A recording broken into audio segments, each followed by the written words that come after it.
Are you struggling to maximize your workout results, feeling like you're hitting a plateau and not getting the results you deserve?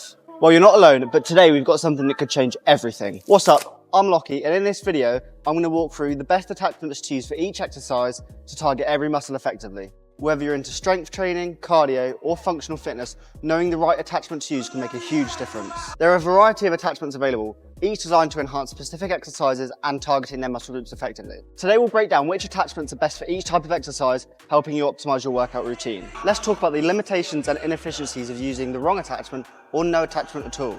Without the right tools, you might not be fully engaging the muscle you want to, or even risking injuring yourself. But with the right attachments, you can ensure better form, increased resistance, and more targeted muscle activation. So just to explain how this video is going to work, I'm going to go from biggest to smallest muscle groups, picking a couple exercises that I think are the most commonly used.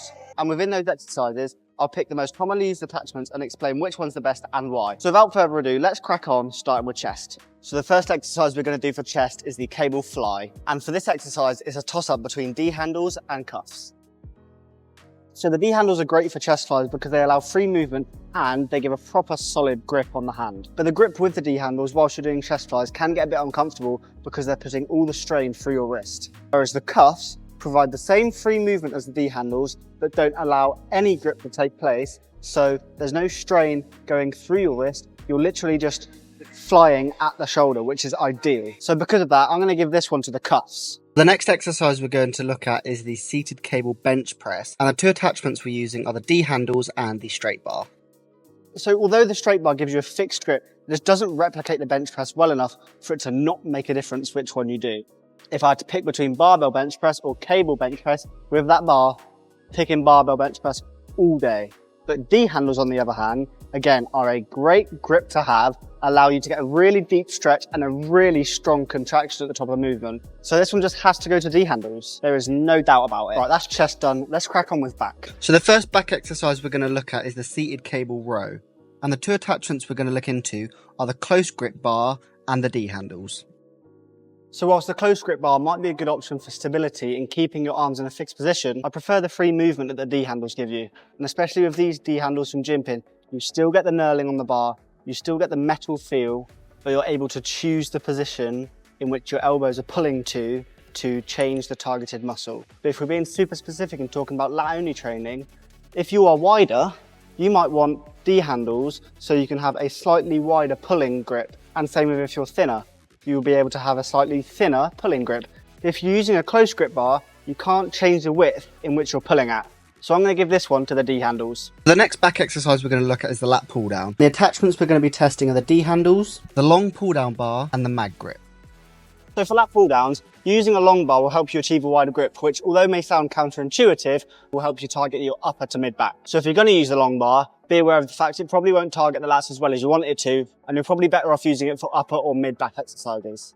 And then the mag grip. I'm calling it a mag grip because it's not really a mag grip, it's very similar. And I would say this is better for targeting your upper to mid back, just because of the really wide and neutral hook grip it gives you, as opposed to the pronated fixed grip the long bar gives you. And because the mag grip allows you to have such an ergonomic grip like this, it reduces the strain on your wrist, which is really important, especially when you're doing heavy back exercises. And then finally the D handles. I think they're slowly becoming my best attachment for almost every exercise just because of how versatile they are. You can use D handles on the lat pull down for mid back, lower back, lats, upper back, whatever you want. I wouldn't ideally use lat pull downs with D handles for upper back, but you can. So I think I'm going to give this one to D handles. Right, so that's back completed. Let's move on to shoulders. So the first exercise we're going to do for shoulders is the cable lateral raise, and specifically the single cable lateral raise, but you can use the same principles for both.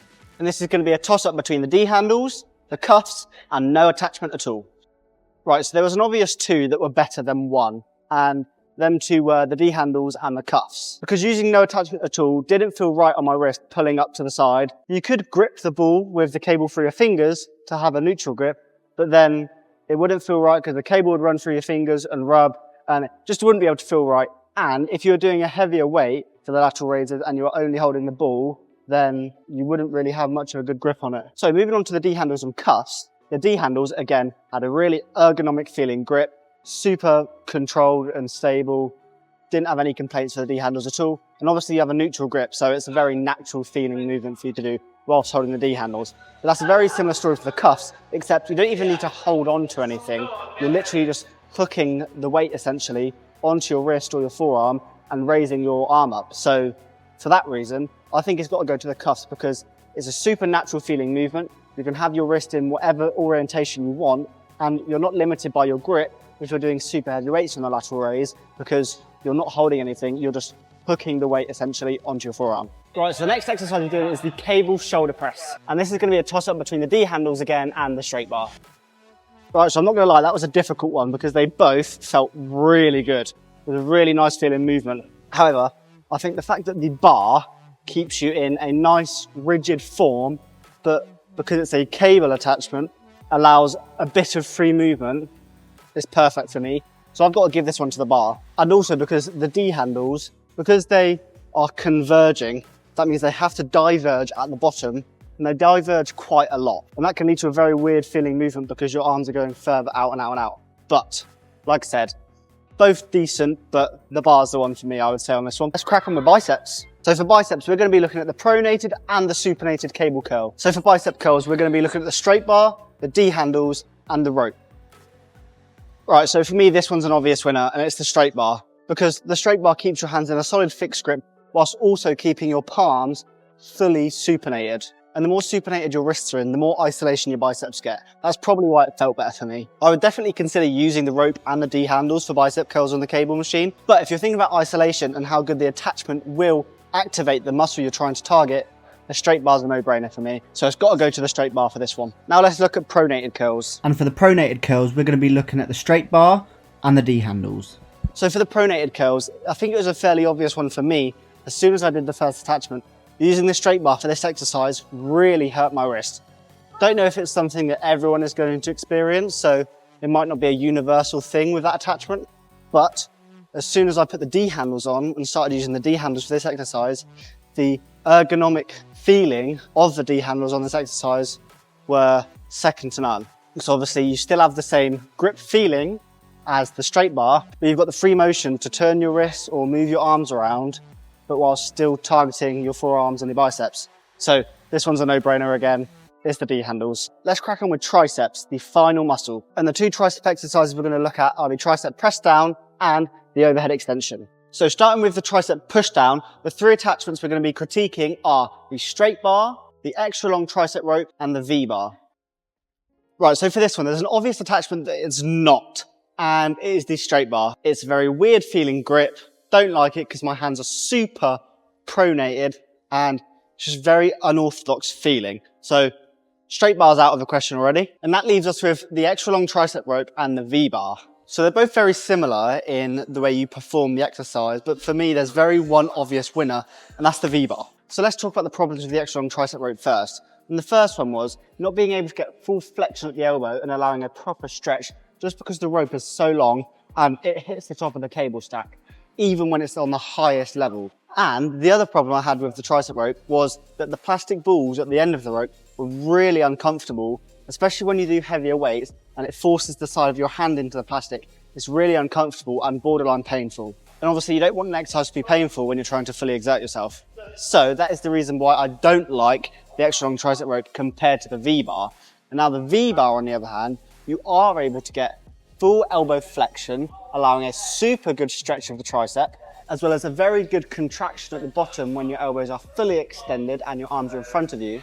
And obviously the V-bar does have these little bits that aren't great, but when you're holding the V-bar like this, you're not really pushing down into these because obviously you're pushing straight down to the floor and these are at an angle. Obviously if you're pushing outwards, then yes, I understand you'll be pushing straight into the end caps and it wouldn't be comfortable. But simply because you're pushing down instead of in the direction that the end caps are in, there's a lot more comfort using the V-bar. So for the tricep push down, the V-bar is a clear winner. So let's finish off with the very last exercise, and that is the overhead extension. So again, we're going to be testing the V-bar and the straight bar, but instead of the extra long tricep rope, we're going to be testing out the normal length tricep rope.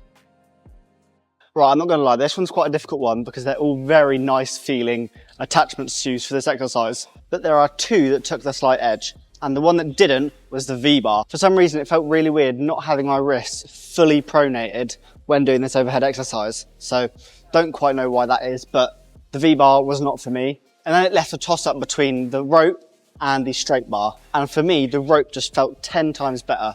I was able to get a really nice stretch on the top, which I could also get with the straight bar, but because my wrists were in a pronated position, it was like almost restricting me from coming backwards. But because my wrists were in a neutral position with the rope, I was able to get my arms all the way back and fully extend at the top without any discomfort. And also the fact that the rope is obviously malleable means I could fully extend, and then if you can see in the camera, I turned my wrists out, so I went like this and out.